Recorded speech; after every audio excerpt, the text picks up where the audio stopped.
Hi guys and welcome back po to Tarot Page Philippines. And this video, gawin natin ang weekly horoscope para po sa may mga Sun, Moon at Rising na Scorpio for October 27 to November 2. Oh, dadaan mo birthday ko. So, sa mga bago po, don't forget to subscribe, like, and share. Kung hindi nyo po alam yung Sun, Moon at Rising sign nyo, kasi importante siya, sa dulo po ng video, there is a link para mapanood nyo po. Readings are for guidance purposes. Use your free will wisely. And for those na gusto pong for private readings and spell works or donations, the details are in the description below. Or you can use the thanks button sa baba. Scorpio, how are you? So we have here is the card of the Tower. Iba, sanay ka naman sa sanay ka naman na sa transformation Sanay ka naman sa metamorphosis, sa pagbabago. Well, may parating pa. But this time, it will be an internal change. Siguro, connected to sa upcoming, kasi nasa pre-retrograde na tayo this upcoming Mercury retrograde in Sagittarius and Scorpio. So, ito na yung moment na kung saan pinapakita ng card na this is an internal change. Yung mga tipong rearrange ka from the inside. Now, why is it na gusto ng universe ng rearrangement from the inside? Kasi, once kasi naayos yung inside, yung outer part mo, mas madali na siyang madali na siyang maayos. Kumbaga parang sa sa puno.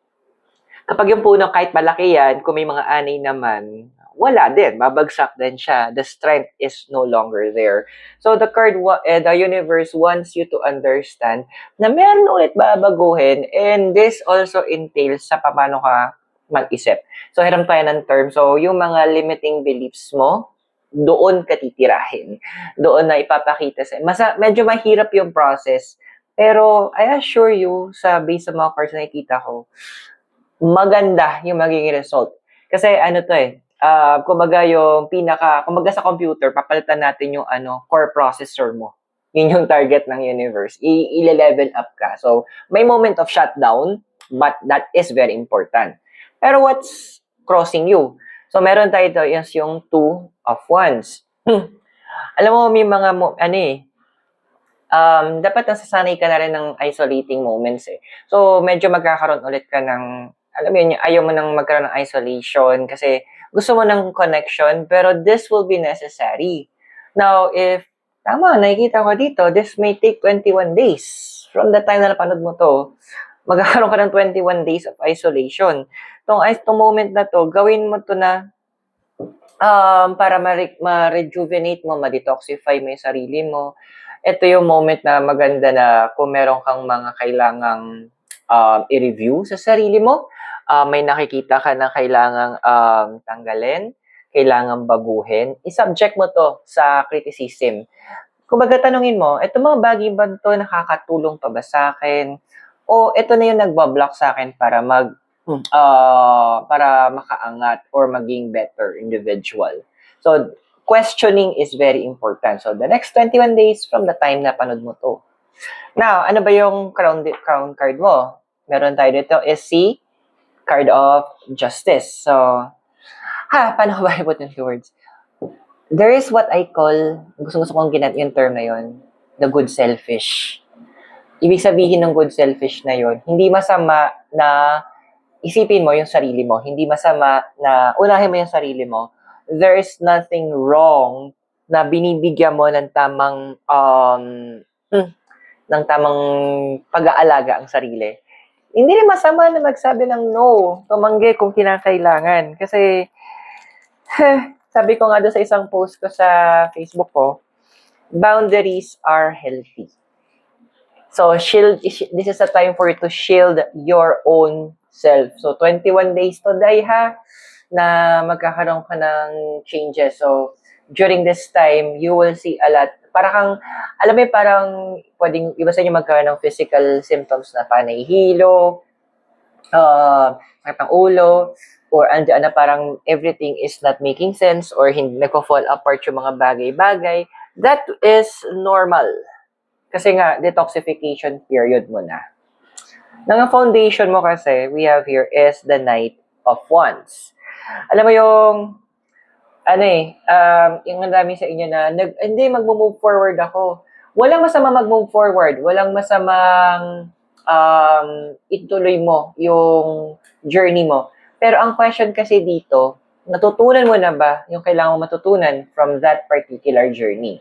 Nag-gets mo na ba yung kailangan mong intindihan? Nagawa mo ba or nag-respond ka na ba ng tama doon sa mga bagay na kailangan bigyan mo ng tamang atensyon?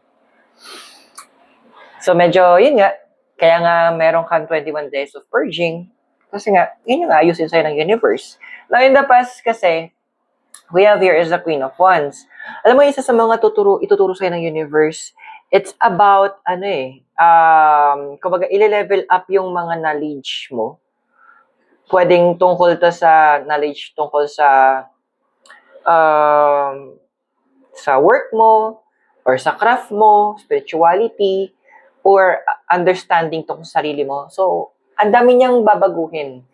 Ang daming magkakaroon ng, gawin natin, improvement talaga to. And this improvement is very vital kasi ito yung moment na kung saan lalabas ka talaga someone who is better. Talagang mag-work para sa'yo yung ruling planet mo, which is Pluto, the planet of transformation. Now, because in the future we have here, ikaw, is the Knight of Cups. So, alam mo yung mga tipong, there are some of you kasi na hindi kayo nakahingi na, ito nakikita ko, na nito para sa lahat, pero there are some of you na hindi kayo nakahingi ng tawad sa mga taong wala na kayong contact. At hindi nyo alam pa paano kayo babawi. That's understandable, pero kasi ang dami sa inyo na hindi nyo na parang andoon na ginigil trip nyo na yung sarili nyo, na parang, sabihin natin, ay wala na si Lola, hindi ako nakapagpasalamat.